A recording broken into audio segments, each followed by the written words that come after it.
Welcome to the Real News Network. I'm Jessica Devereaux in Baltimore. Corporate-funded American Legislative Exchange Council, or what it is more commonly known as ALEC, is holding a conference celebrating its 40th anniversary through December 6th. But the guest list may be running a little thin this year, as ALEC is losing some corporate friends. But it's also gaining some new ones, like Google.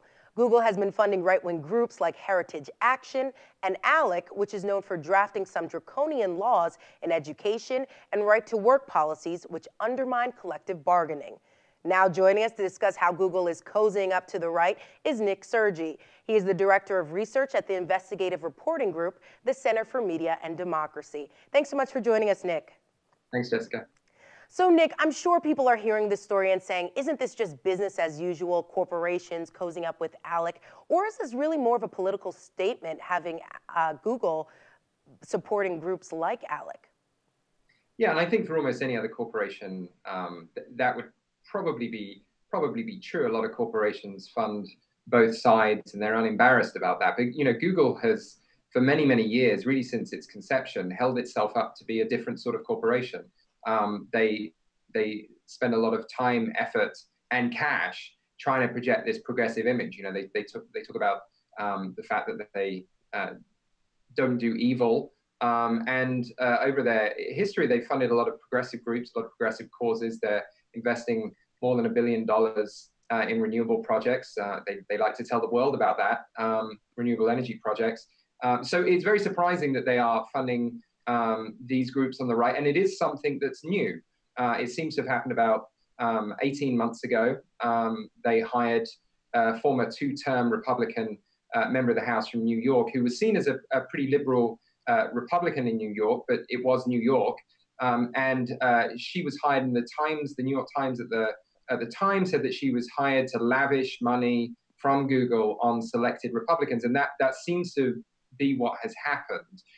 But those selected Republicans turns out to have been some of the most extreme elements of the right wing of the Republican Party.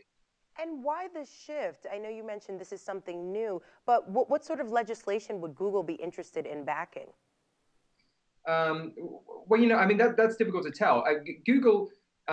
Google is transparent voluntarily. They do announce to the world the groups that they're funding, and so in that sense, that's honorable. But they don't announce how much money they're giving, and they don't tell people why they're funding these groups.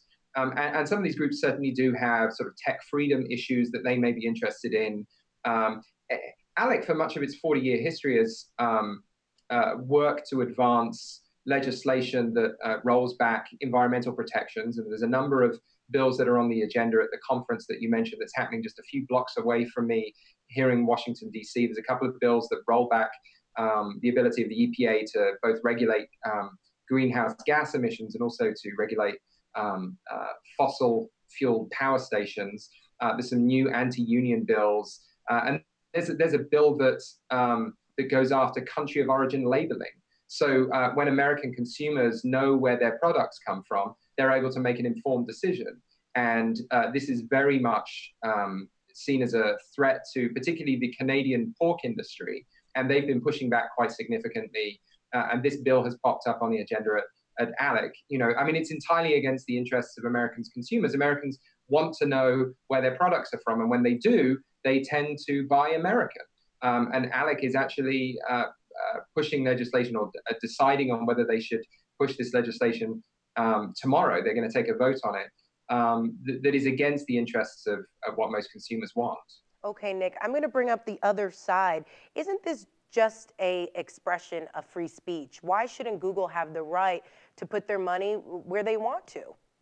Well, Google does, of course, and that's fine. But for an organization, for a corporation that's worked so hard to promote this progressive image, and I know people that work for Google, and they're very progressive, and they believe strongly that they work for an organization that really does respect the values that they talk about, that they don't do evil, that they, $1 billion invested in renewable projects is not just a symbolic investment. That's a huge amount of money. And so it's almost unthinkable, I think, a year and a half ago that Google would be spending money on groups like Heritage Action, who are really one of the most extreme groups operating in national Republican politics that hold sway over so many elected officials and really were driving the agenda to try and shut the government down and keep it shut down in order to try and get a full repeal of the Affordable Care Act.